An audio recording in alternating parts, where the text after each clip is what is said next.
El Banco Central hace política monetaria. Para ello, utiliza la tasa de política monetaria, buscando incidir en las tasas de interés a que los bancos captan ahorros y prestan para el consumo de los hogares y la inversión de las empresas. El objetivo de la política monetaria es mantener la inflación en torno a una meta definida por el Banco Central, logrando la estabilidad de precios y contribuyendo a crear las condiciones para un crecimiento económico sostenido. Banco Central de la República Dominicana, por la estabilidad y el crecimiento. Libre, para poder pagar la uni desde donde esté. Libre para checar que me pagaron sin gastar mi internet. Y para hacer mis transferencias sin tener que estar buscando Wi-Fi. Para poder ver lo que tengo en mi cuenta sin que se me acabe la recarga. Ay, sí, lo fácil que es de usar. Sí, hemos liberado nuestra app Banreservas del consumo de datos para que aproveches todos sus beneficios tengas o no tengas internet, haya o no Wi-Fi y sin consumir tu recarga. Bájala, úsala y resuelve. App Banreservas, tu banco fuera del banco. Banreservas, el banco de todos los dominicanos.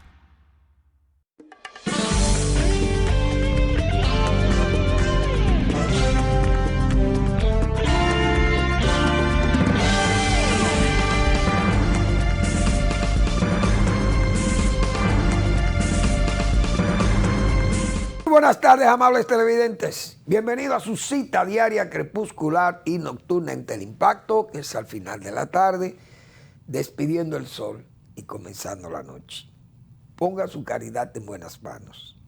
Apoye el Patronato de Lucha contra el Cáncer de Villa González, incorporado. 809-443-8010. También el Hogar Escuela Santo Domingo Sabio, otra excelente institución para usted poner su confianza, poner su caridad en esas manos de los padres salesianos o la congregación salesiana. Formar jóvenes en alto riesgo, esa es su misión.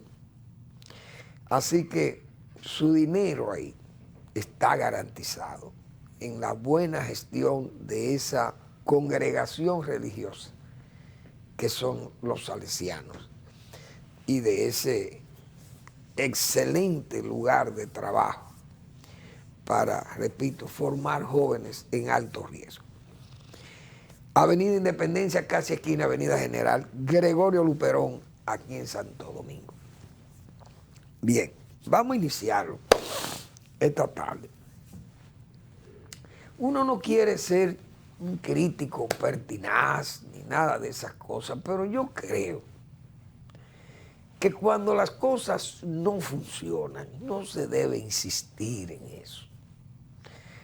Porque lo peor del error no es cometerlo, es insistir en el error, seguir en el error. Y yo creo, es mi opinión personal, aunque las autoridades han venido evaluando sus programas, sus planes, sus estrategias, pero son los números de ellos contra la realidad que nosotros vemos, que percibimos muchas veces, pero que no es sueño, como decimos, porque también se critica que la percepción que tenemos. Pero vimos que Interior y Policía inicia de nuevo o quiere ampliar su estrategia contra la delincuencia, la estrategia zonal o provincial, y se han desplazado por Barahona. ¿A qué? A cuidar a la zona de Barahona contra la delincuencia. 200 agentes de la policía van a concentrar sus tareas allí para evitar que el crimen siga haciendo estrago en la zona. Que ya en Cristo Rey, en San Francisco de Macorís, en todos esos sitios, sea bueno, el éxito de ahí hay que replicarlo. Pero es que uno, cuántas veces las autoridades diseñan estos planes para Pedernales y Oviedo. Señores, ¿qué puede haber? ¿Qué delincuencia puede haber en Pedernales? Ok, en Barahona hay delincuencia, pero Barahona es un barrio prácticamente pequeño, todavía una zona urbana pequeña. ¿Qué es lo que hay que hacer? No es eso, porque replicar esos planes, eso no va para ningún lado y ya está demostrado que eso no tiene efectividad y la delincuencia sigue. Por ejemplo, vamos a identificar a los motoristas y a los motores. Y siempre siguen dos. Uno que lleva el guía y el otro que se desmonta con la pistola o el revólver, amenaza a su gente, atraca y se monta y se va. El mismo cuadro en todos los sitios. Otros que asesinan por cosas menores o por atracos también. Otros que entran a robar armados. Otros que usan violencia familiar y entonces matan sus parejas a balazos. Y todo eso es violencia.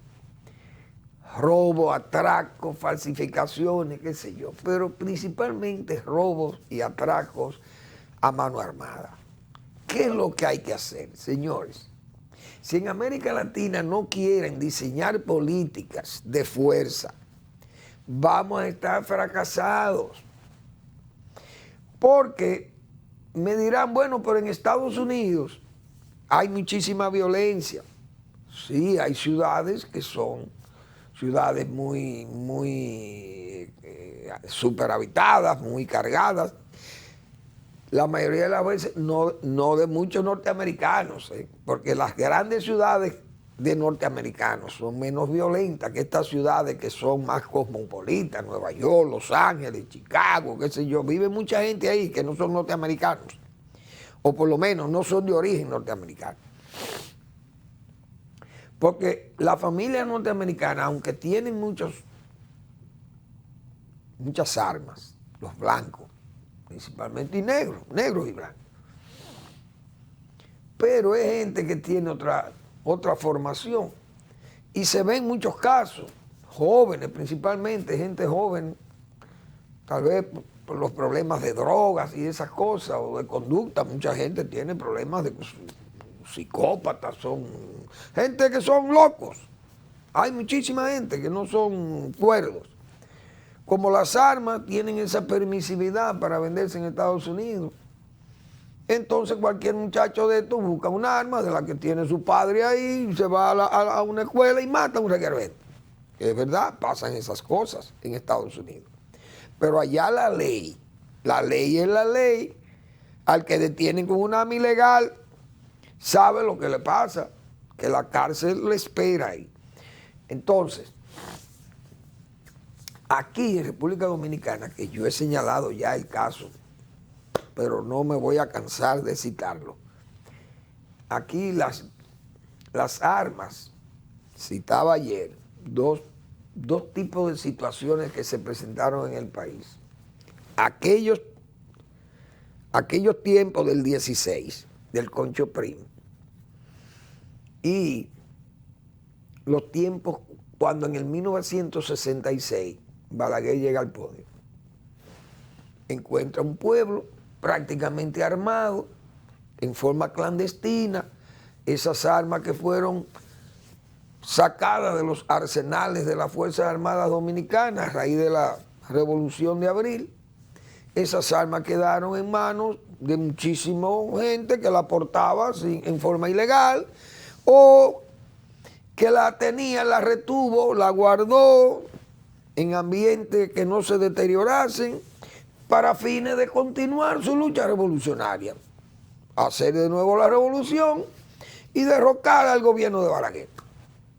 Ese era el plan.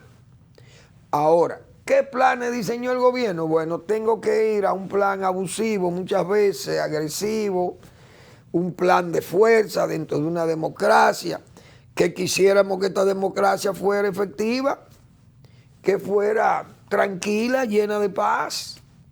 Pero ese gobierno no sabía que no iba a tener sosiego con eso, y que esos pedidos, esas solicitudes no iban a ser atendidas a menos que fuera con plomo. Entonces ese régimen dijo, tengo que salir a buscar las armas de mala manera, como se dice. Uno sabe las precariedades de respeto a los derechos fundamentales y todo eso, no son los tiempos de hoy, es verdad. Pero los gobiernos tienen que enfundarse, como dicen, y ponerse los pantalones. ¿Por qué? Porque esas armas con las que se está atracando aquí es fácil de recoger. Los 200 policías que van a Barahona, lo primero que hay que hacer en Barahona, si es que tienen informaciones, porque las estadísticas le dicen que en Barahona hay muchos atracos y hay muchos actos violentos y matan policías y qué sé yo, y matan gente, ok. Vamos a hacer una campaña de allanamientos en Barahona. La democracia no prohíbe allanar siempre y cuando se vaya con los fiscales y que los jueces autoricen eso. Mire, los jueces autoricen que vamos a allanar 300 casas en Barahona. Hay que apoyarlo, porque ¿qué es lo que van a buscar? Lo más que va a encontrar la autoridad en esos allanamientos es armas, armas ilegales, drogas, también ilegales, dinero falso, qué sé yo, qué pueden encontrar. Muchísimos ilegales, gente que no tiene estatus legal para estar en el país. Eso es lo que se va a encontrar en un allanamiento. Porque ninguna gente seria, ninguna gente que lo que tenga sea una Biblia para rezar en su casa, o que tenga sus utensilios de cocina, propios de la cocina, no debe temer porque le hagan un allanamiento. Siempre y cuando las tropas o los policías que vayan a hacer, las autoridades que vayan a hacer esos allanamientos no vayan a robar, porque también hay que poner las cosas claras. No vayan a robar y a hacer cosas mal hechas, porque fíjense cómo aquí está esa policía, oficiales de policía haciendo negocios, acabando con el medio ambiente, depredando el medio ambiente. Pero son negocios ilícitos, amparados en qué, en el uniforme y en su rango. Entonces yo creo que eso es un gasto innecesario. Interior y Policía viene dando pruebas de no actuar con buen juicio. Que nos disculpe el ministro, pero ningún plan le da resultado. Regularización de extranjeros ilegales. ¿Qué se ha hecho con el plan, el famoso plan ejecutado por el gobierno traidor de Danilo Medina?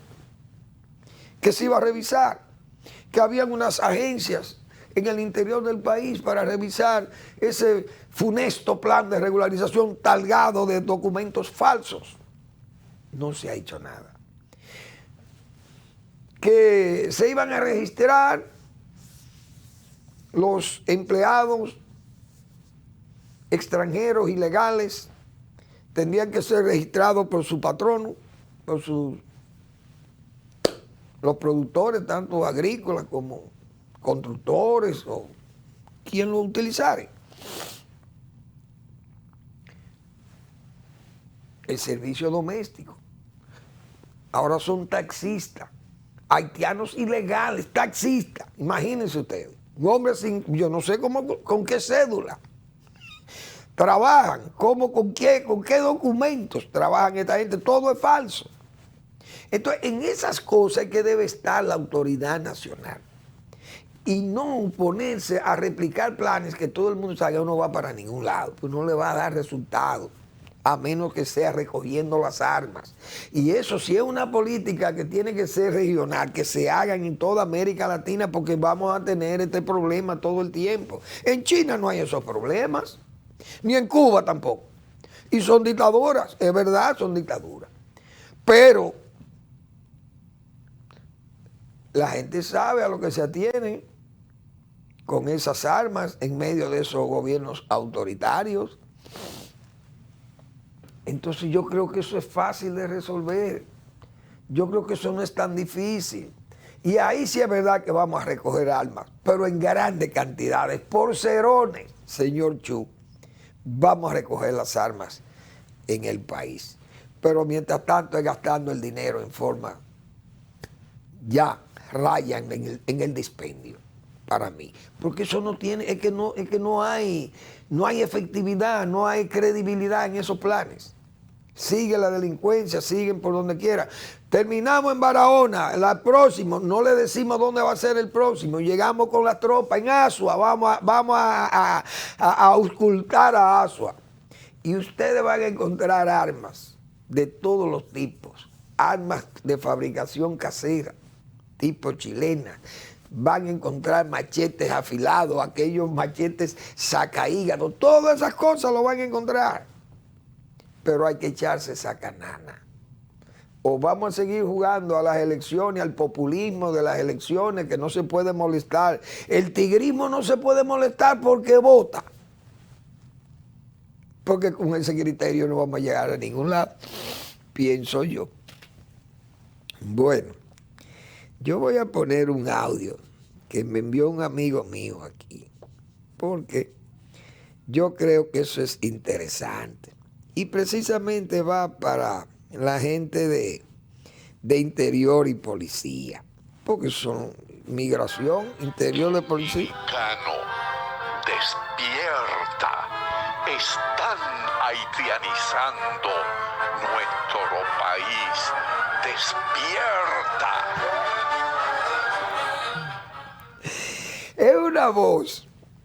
Es una voz realmente áspera, se oye áspera esa voz, fuerte, con dolor probablemente, porque ¿qué es lo que ha pasado en el país, señores? Yo no sé si es que pero para mí los gobiernos cuando llegan al poder, ¿qué pasa? ¿Qué magia es que tienen los haitianos? Será sus loaces, sus babalaos, sus loaces, serán sus yorubas cubanos que lo auxilian, o esos devotos de sus deidades, de ese sincretismo religioso haitiano, será, yo no sé, qué magia que tienen los haitianos, que todos los gobernantes dominicanos después de Balaguer, porque vamos a poner claro, después de Balaguer, porque a Balaguer no se le podía hacer musaraña, y a Trujillo menos, a Rafael o a Fello el de San Cristóbal. Pero hay una magia, señores, en la oposición hablan y dicen todo lo que van a hacer, principalmente con el tema haitiano. Se asientan en el poder y ahí mismo cambia todo. Parece que hay un poder supranacional o un poder divino dado por estos loaces, por estas deidades del vudú, porque inmediatamente hay un cambio. Todo anuncian repatriaciones, organización del inmigrante, que aquello, que esto, que la ley, que el 80-20 de la ley que te regula el trabajo. Todo se va a cumplir. La frontera va a estar totalmente sellada. Los paritorios tienen que hacerse en Haití. Todo ese es el mismo discurso de todos. Y terminan caídos de bruces, complaciendo todos a Haití. Fíjense por dónde vamos. Vamos a registrar los haitianos. Pero por Dios, como hemos dicho nosotros. ¿Y cuánto gastó el dinero el gobierno traidor de Danilo Medina para regularizar supuestamente como 200, 300 mil haitianos? Entonces, ahora hay que seguir regularizándole a los empleadores para que tengan sus cosas legales, pero cojan de esos. Porque eso es lo más lógico, que ustedes, de esos que están legalizados y de lo que vienen de la caña y lo que cojan de eso, porque o esos no son haitianos, o ya esos son dominicanos regularizados. Es decir, ¿dónde que están? ¿Dónde que los gobiernos? Pero yo sigo insistiendo que el organismo superior, supranacional o el rango superior, que llama a los presidentes nacionales, es el que tiene que ver con la deuda. Miren, si ustedes maltratan a los haitianos, porque eso es maltratar a los haitianos, no regularizarlos, no darle un estatus legal para que permanezcan en Santo Domingo, no van a tener acceso al crédito, a los bonos, todos le vamos a frenar todo. Fíjense cómo actúa Estados Unidos con Rusia. Vamos a hablar de eso. Pero yo creo que hay un organismo o hay un rango superior que influye sobre los presidentes dominicanos.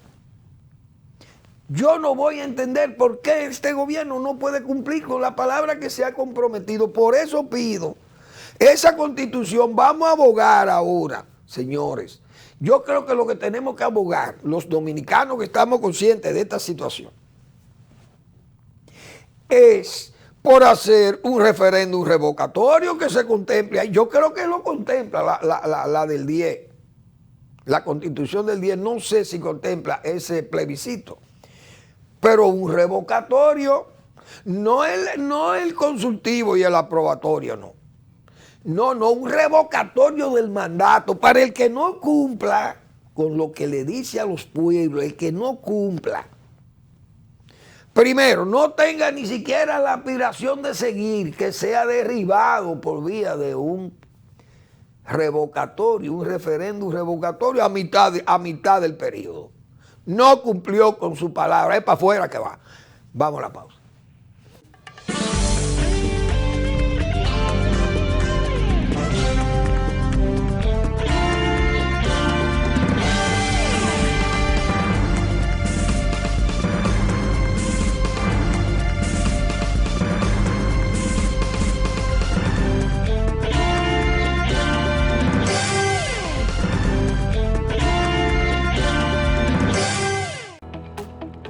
El Banco Central hace política monetaria.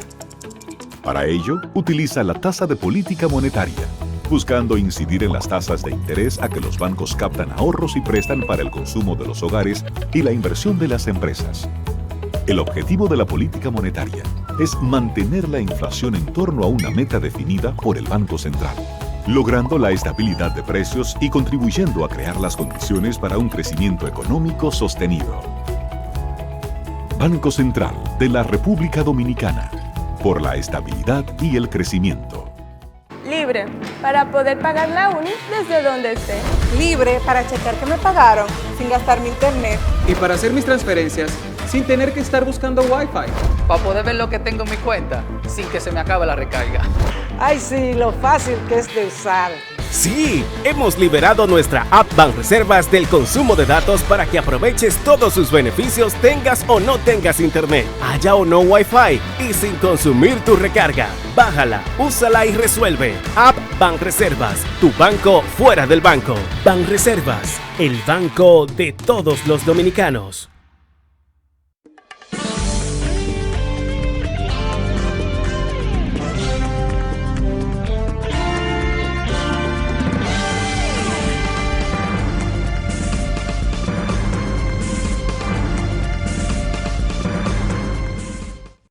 Ayer el presidente Abinader hizo una rueda de prensa, convocó a una rueda de prensa con los directivos del sector agropecuario de su gobierno. Y por las informaciones que nos sirvieron allí, todo está bien. No hay que preocuparse. Comida y demás. Millones de libras se necesitaron de kilogramos de producción, pero centenares de millones de libras, porque el arroz, imagínense, 14 millones de quintales de arroz. Eso se multiplica por 125 libras, imagínense cuántos son. Y esa sumatoria y todo eso, cosa que puede ser un esfuerzo, yo no quiero decirle un esfuerzo palabrero, pero contradice toda esa bonanza que se señaló ayer y ese éxito productivo del sector agropecuario que mantiene todos los, diríamos, los mercados están abastecidos, súper abastecidos y a precios adecuados, es decir, prácticamente no hay inflación ahí, todo está bien. Pero ¿qué es lo que pasa? Los presidentes no son agrónomos, ni son ingenieros agrónomos, ni son veterinarios. Entonces, les sirven estas informaciones, los funcionarios, por hacerse los efectistas, o hacerse eficientes, comienzan a llevar informaciones a los presidentes. Y el presidente, bueno, pues comienza a leer y a decir, bueno, mire, se produjeron, presidente, mensualmente se producen 68 millones de libras de pollo, por ejemplo. Se producen 140, 170 millones de huevos mensualmente. Mire, hay 100.000 cerdos de 100 kilos mensualmente se están llevando al matadero. Bueno, el presidente no va a comenzar a hacer una distribución per cápita de todas esas informaciones, las da y las brinda realmente como un éxito. Y todo eso luce abundante, pero luce abundoso también. ¿Por qué? Abundante en pesas y medidas, como se dice, pero abundoso en las palabras que se van usando. ¿Por qué? Repito. Si uno observa el crecimiento del sector agropecuario o su aporte al Producto Interno Bruto, nos damos cuenta que, como hemos dicho muchas veces aquí, señores, en las cifras que aporta el Banco Central de la República Dominicana, el crecimiento del sector agropecuario es tan bajo, 1.60, 1.68. Es decir, es tan bajo que su aporte ni siquiera lo mencionan.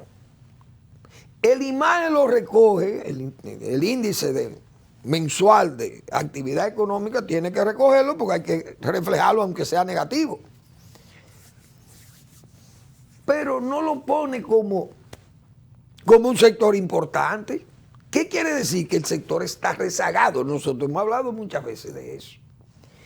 Ahora, ¿por qué está rezagado el sector? Bueno, por toda esa serie de factores, como nosotros hemos señalado, que son ese índice de factores de productividad, por citar uno solo, uno de esos senderos.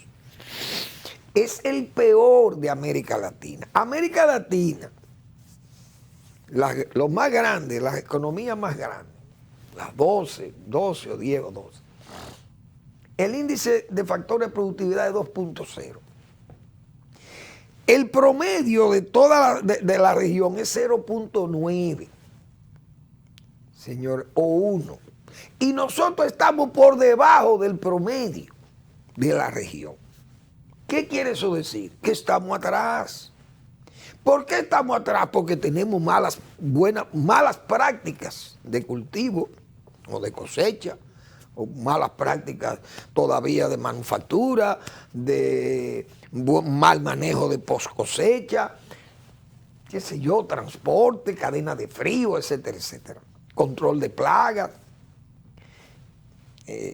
manejo fitosanitario, todas esas cosas, problemas de cuarentenas, mala capacitación de técnicos, escasez de crédito, qué sé yo. Hay muchísimos factores que van incidiendo en eso. La infraestructura es mala, la tecnología escasa, métodos todavía atrasados de cultivo, de siembra, con materiales de siembra de baja calidad, etcétera, etcétera. Tenemos un mal gasto público agropecuario, probablemente de lo más bajo de América Latina. Solo hay 2 países, señores, en América Latina, que nos superan en cuanto a gasto directo, que es Brasil y México. Son 2 enormes países, enormes, pero son economías que no viven de la agricultura, son economías grandes, industrializadas aquellas, son de las 2 economías más grandes de América Latina. Entonces esta gente usa mucho dinero en subsidios directos que se lo dan a los productores como una forma de paliar. Brasil y México, principalmente Brasil en tiempo de Lula, Lula dijo, bueno, yo soy del norte, de la parte norte de Brasil, es la parte más pobre de Brasil, ahí hay mucha pobreza. yo voy a invertir dinero ahí para sacar 30, 40 millones de gente, porque Brasil es un país muy grande, y lo voy a sacar de la pobreza. ¿A base de qué? De inyectar recursos de las otras regiones ricas, las voy a inyectar allí, y a aquella gente le voy a hacer un nivel de vida bien mejorado, aquella gente va a cambiar y aquella gente ya no se va a registrar como pobre o pobre extremo. Son gente que van a salir estadísticamente ya fuera, sacado de la pobreza, y ese fue lo que vendió, eso es el lulismo. Ese fue el lulismo, usar recursos para esas cosas. Solo México y Brasil, señores, tienen un gasto público directo más que nosotros. Nosotros somos el tercero en un gasto, y ese es un gasto malo porque los beneficios del subsidio directo son pocos. Los beneficios se amplían y se hacen más universales cuando los subsidios se hacen indirectamente. Verbigracia. Si usted hace un camino, se beneficia a todo el mundo del camino. Si usted mejora ese camino cuando está deteriorado, por ejemplo, los caminos de Limón de Yuna, que hay que sacar el arroz de la zona y entonces se deterioran esos caminos con las lluvias y hay que mejorar esos caminos para que los camiones puedan entrar a buscar el producto y paguen bien por el producto porque corren menos riesgo en ir en el vehículo, sacar la carga y llevarla a la procesadora. Pero el camión no va a sufrir daño. La leche, ¿cuántas veces yo he dicho? Cuando hay un camino bueno y hay una zona productora, por ejemplo, de leche, vamos a decir el caso de Vallaguana. Es una buena zona, hay buenas fincas por ahí, muchas fincas, pero los caminos no sirven. Entonces usted le dice al ganadero, mire, yo te voy a dar 3 pesos por 1 litro de leche producido. Bien, el ganadero se siente feliz y usted le da los 3 pesos por el litro, pero él no va a mejorar la calidad de su leche. Él va a seguir con sus vaquillas, va a seguir ordeñando su vaquita ahí, con sus deficiencias, pero cobrando y dice, no, ahora ya yo con estos 3 pesos más, ya yo estoy feliz, aquí yo estoy tranquilo. Ese es un subsidio directo. Ahora, si yo arreglo el camino y pongo el camino adecuado para que el camión de la procesadora de leche llegue allá, presidente, yo le estoy dando estas ideas porque es así como vamos a progresar. Si no es así, si es como ustedes le están haciendo creer, no van a progresar. Ese cambio no va a ser más que lo mismo.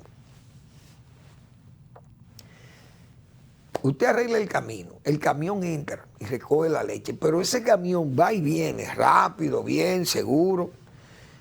Y probablemente la leche suya, si no reúne las condiciones adecuadas, el camión se la deja.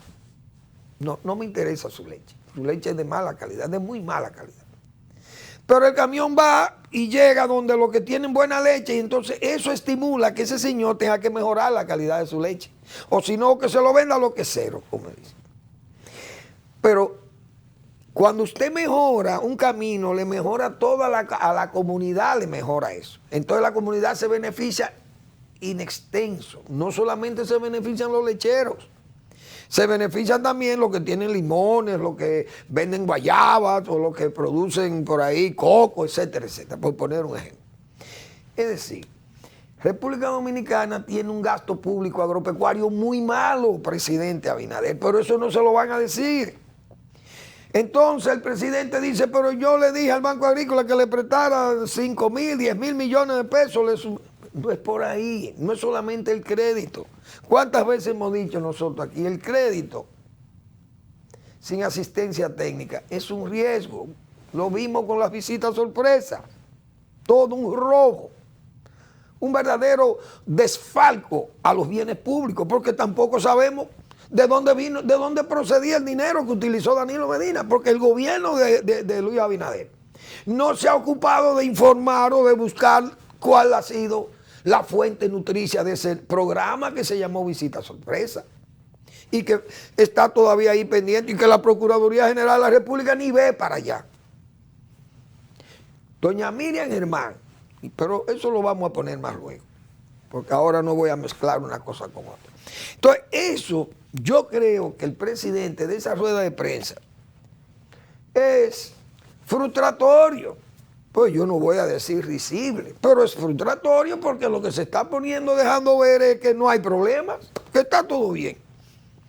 Es decir, hay un abastecimiento, no hay problema de escasez, los precios son adecuados. Entonces, en este tiempo de inflación estamos bien, los productores están muy bien. Es decir, el gasoil caro no afecta. El combustible, como la gasolina, que también los productores usan su vehículo a gasolina, sus vehículos personales. Todo está bien. Los fertilizantes están caros, pero nosotros utilizamos el fertilizante. Bien, excelente. Pero, repito, ¿a dónde vamos? ¿Cuál es el cambio? Entonces, el cambio era que seguir haciendo lo mismo. Yo no sé si es que yo tengo un enfoque disparatado probablemente del sector agropecuario, pero lo que nosotros hemos estudiado del problema agropecuario es que la única forma de salir del atraso es haciendo los cambios que haya que hacer. Yo he citado, por ejemplo, el caso de Constanza. Vi ahí en esas declaraciones que el propio ministro de Agricultura decía que uno de los problemas que ellos tienen, un cultivo que ha sido deficitario, es el ajo. Pero ¿y cuántas veces Manuel Fermín se ha referido al ajo de Constanza? Incluso al inicio de este gobierno comenzaron a sembrar ajo para suplir todo el ajo nacional. Eso fueron expresiones del propio ministro, y yo porque no quiero traer todas aquellas pruebas que están ahí en los periódicos de la hora, de ese momento. Principio del gobierno, septiembre, octubre o noviembre del 20, hablándonos de que ya aquí no iba a haber problema con ajo, porque iban a sembrar, incluso yo recuerdo la famosa variedad, la variedad elefante. Ese es un ajo que se produce en China con una cabeza enorme, yo creo que son como de ese tamaño. Los dientes, cada diente de ese ajo, de esa cabeza de ajo como se le llama, es más grande que el ajo criollo de este país. Un diente de eso. Pero sembraron ese ajo gigante como que esa era la solución, la panacea. Ya aquí no va a haber problema de ajo. Ahora se confiesan. ¿Y por qué ese ajo? Manuel Fermín aquí le dijo, señores, no hagan alardes. El ajo dominicano no se puede sembrar, ni siquiera traída la semilla de China. ¿Por qué? Lo dijimos aquí 1000 veces. Es un cultivo que si produce 8 quintales por tarea. Entonces usted le gasta un dineral porque ese es un cultivo caro. Es un microclima.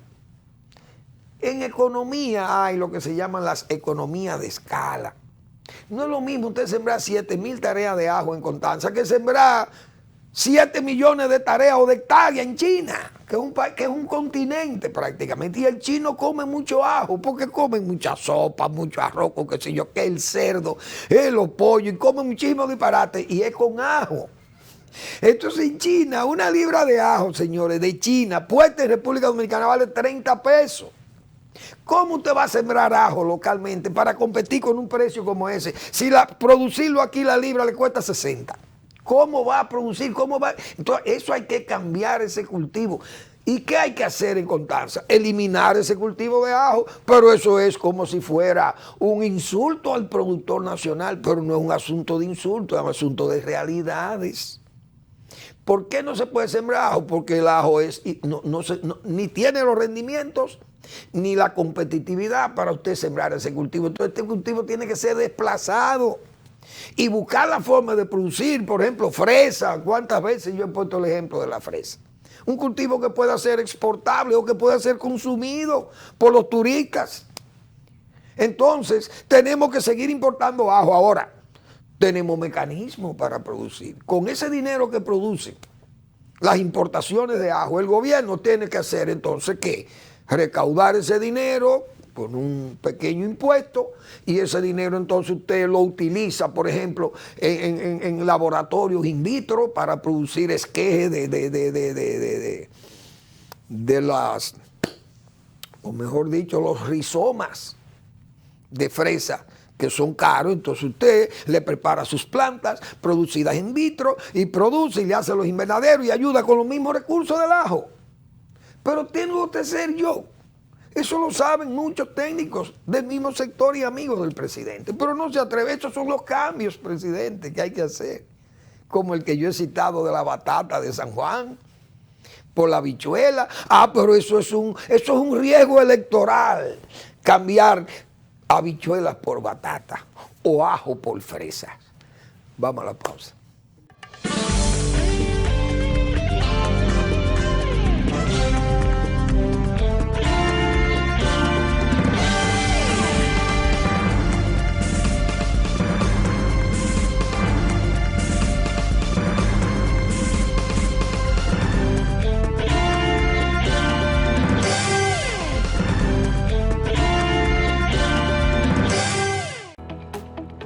El Banco Central hace política monetaria.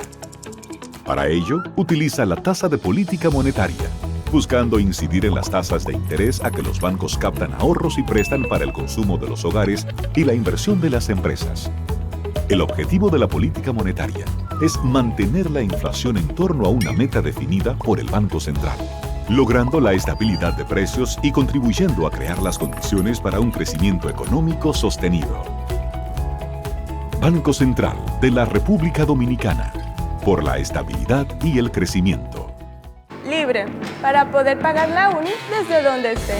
Libre para checar que me pagaron sin gastar mi internet. Y para hacer mis transferencias sin tener que estar buscando Wi-Fi. Para poder ver lo que tengo en mi cuenta sin que se me acabe la recarga. Ay, sí, lo fácil que es de usar. Sí, hemos liberado nuestra app Banreservas del consumo de datos para que aproveches todos sus beneficios tengas o no tengas internet, haya o no Wi-Fi y sin consumir tu recarga. Bájala, úsala y resuelve. App Banreservas, tu banco fuera del banco. Banreservas, el banco de todos los dominicanos.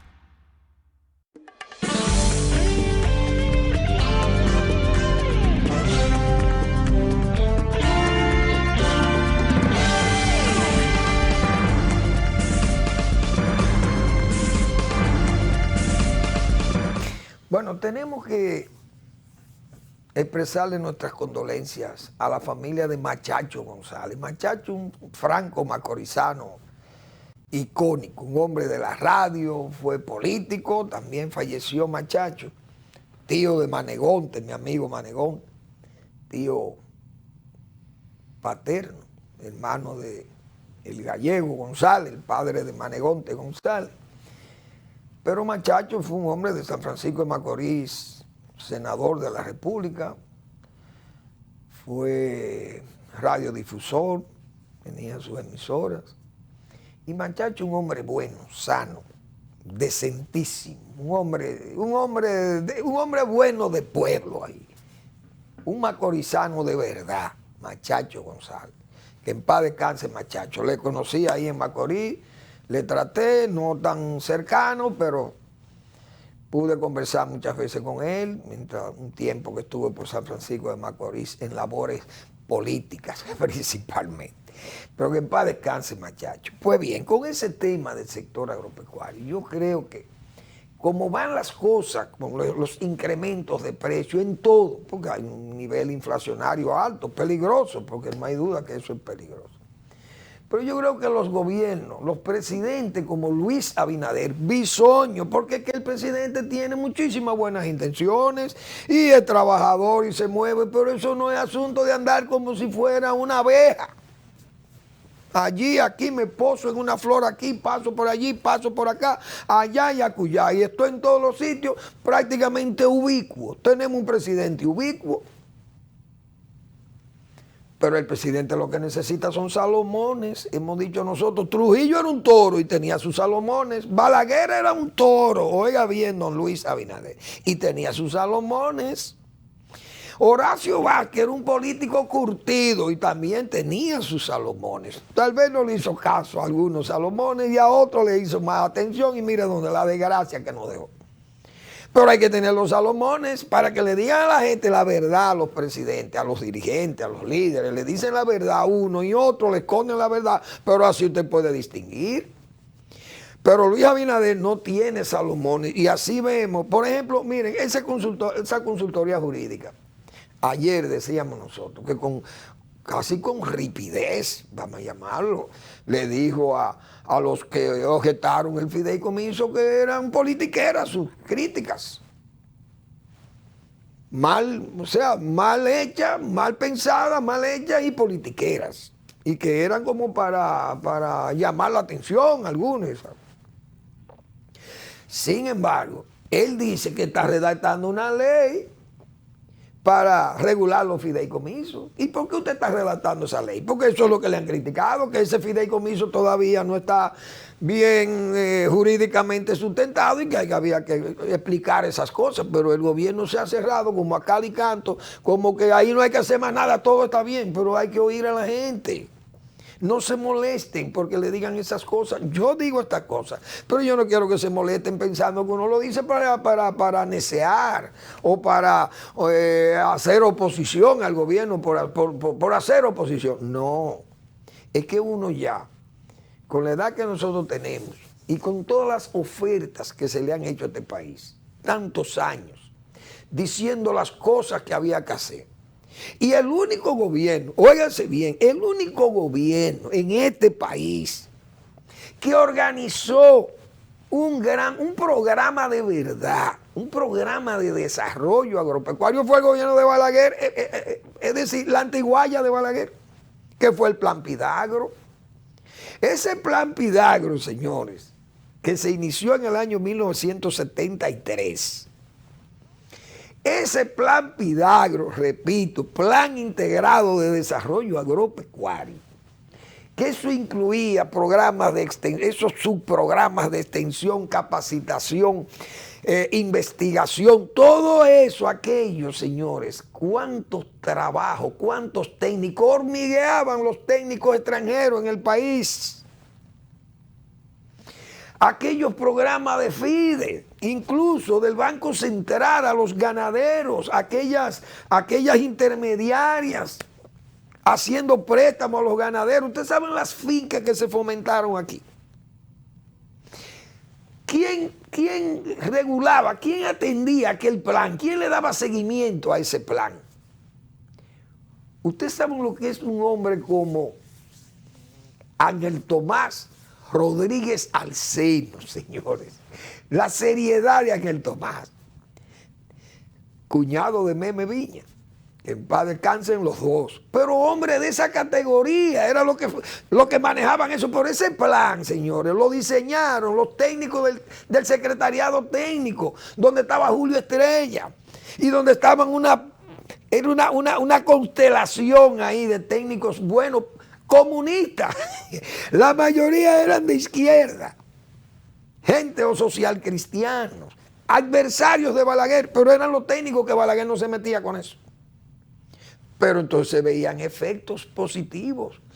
Y los gobiernos que siguieron a Balaguer encontraron una estructura agraria hecha y una infraestructura agraria hecha también. O no, yo no le he citado, no me he cansado de citarlo. Y usaba sus Salomones, Joaquín Balaguer. Entonces estos gobiernos bisoños, pero no oyen a nadie, solamente oyen a ese equipo de gente que lo que hacen es susurrar al oído y le llevan a los presidentes muchísimas cosas escritas y el presidente cree que se la está comiendo. De esa rueda de prensa, repito, me da pena que el presidente con euforia dijera todas las cosas que están bien, cuando el sector crece 1.68. Y entonces, un sector agropecuario que se pasó más de 20 años creciendo entre 5 y 6, 7%, y que me refuten los técnicos del sector agropecuario. Pueden refutarme si lo que yo estoy diciendo es verdad o es mentira. Años creciendo en 6, 7 y 5, lo mínimo era 5, 7, 8, 9, 12% el sector agropecuario creciendo. Sin embargo, fíjense por dónde andamos, con 1.68 en el índice mensual de actividad económica. Pero vamos a seguir viendo más viendo más de cerca los efectos de esos desatinos y ustedes verán al final que no hemos avanzado nada y vamos 3 metros, subimos 3 metros y bajamos 4. Seguimos estacionados en el mismo sitio, con las mismas deficiencias y los mismos problemas, arrastrando los mismos errores y las mismas deficiencias. Todo actuando por impulso. Ahora vamos a hablar de hay que hacer unos invernaderos en San Juan de la Maguana. Sí, muy bien, pero vamos con las cosas formales. Eso no es impulso o asunto de que ya, mire, tengan 2.000 millones y préstenle a todo el mundo allí y volvemos a lo mismo. Se perdió el dinero y quedamos en qué. Bueno, entonces, señores, aquí ya nosotros hemos dicho todo lo que hemos tenido que decir con respecto a esas cosas que se han anunciado. Cambios, incluso que fueron cambios. Ahora, hay un cambio que el presidente, la palabra del presidente fue empeñada y se ha cumplido, aunque parcialmente. ¿Cuál ha sido? Voy a nombrar una procuradora, un procurador general de la República independiente. Ahí está. El presidente cumplió su palabra y hay que felicitarlo. Ahora, las fallas que tenga esa procuraduría no son culpa del gobierno, vamos a hablar claro, son culpa de Miriam Germán. Miriam Germán es una profesional incuestionable, jueza ejemplar y una profesional capaz y responsable, muy responsable, y ha dado la cara con una parte del problema, pero es que quedan unos problemas que a todas luces ella o tiene una influencia que evita que trabaje sobre ese problema, o siente temor, o no quiere. Porque, ¿por qué tantos casos citados, investigados y ya se han quedado ahí, como quien dice, ya nosotros llegamos a nuestra máxima capacidad de poder atender los casos de corrupción administrativa del gobierno pasado o del pasado? Porque si quieren investigar lo que quieren, que lo investiguen, porque para eso que son independientes. Pero, señores, todo el mundo percibe que hay una discriminación por parte de la Procuraduría General de la República con los casos de corrupción del gobierno anterior. No solamente del gobierno anterior contra los demás gobiernos, que puede ser alegado por la gente del PLD, pero que lo aleguen. Y que si tienen pruebas de corrupción de este gobierno o de los pasados, que no son solo de ellos, para compensar la carga, llévenlo allá también. Porque Danilo Medina dijo que tenía 35 auditorías en el 2004, que si se conocían los resultados de esas 30 auditorías, el país temblaría. Esas fueron expresiones de Danilo Medina. Pues debe tener ese archivo, debe estar ahí copioso. Y los polvos tienen que haber sido ya soplados, azotados de esos documentos. Llévenlo allí, a ver si tienen alguna, por lo menos, le queda la sanción moral a los que cometieron las fechorías contempladas en esas auditorías que él señala. Entonces, doña Miriam Germán le va a quedar la mancha de que no anduvo detrás de la verdadera y pesada corrupción. Porque, repito, toda esa corrupción de Catalina, la corrupción que se ha señalado de esa querella de participación ciudadana, nosotros tenemos 17 meses hablando de eso. Marino Vinicio Castillo viene hablando de eso desde que Danilo Medina era presidente y sugiriéndole que se constituyeran abogados por la seriedad de los cargos que habían ahí. Pero esta Procuraduría no ha hecho más nada. Entonces se ha quedado en estos casos, es decir, todos los elogios y los halagos que le hemos hecho a Miriam Germán fuera para que se complaciera solamente con estos 5 o 6 casos que hay ahí en justicia.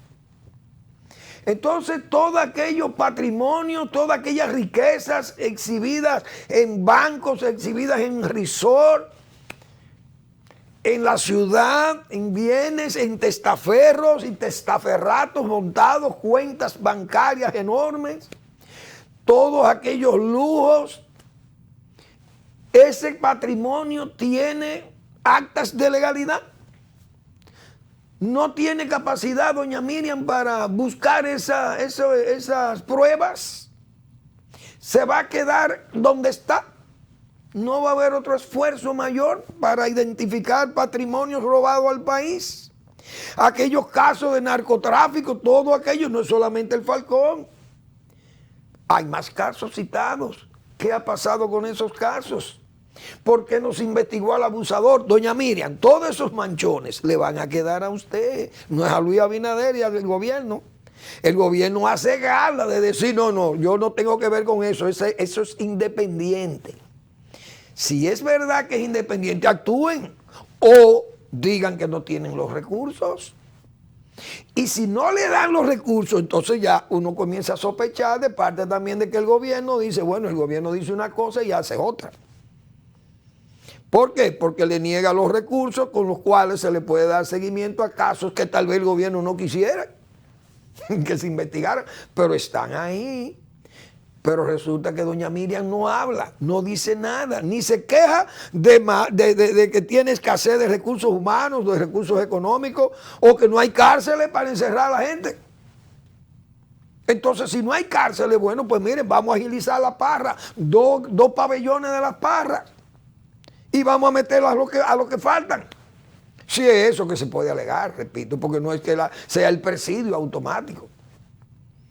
Pero la verdad que quedan muchas interrogantes que tendrán que ser aclaradas por doña Miriam Germán, o si no, repito, le va a quedar esa mancha a la serísima, a la ejemplaridad como juez de doña Miriam Germán en un país tan necesitado de ejemplo. Gracias por su atención, pero antes de irme quiero recordarle que el doctor Marino Vinicio Castillo publica en la semana su blog La Pregunta, hilar fino en la región. Lean esos trabajos de Marino Vinicio Castillo, hechos con mucho juicio de razón y de palabra, con recto juicio. Igualmente La Respuesta, que es el domingo. Gracias por su atención, nos vemos el lunes en otra entrega de Al Final de la Tarde, despidiendo el sol y comenzando la noche.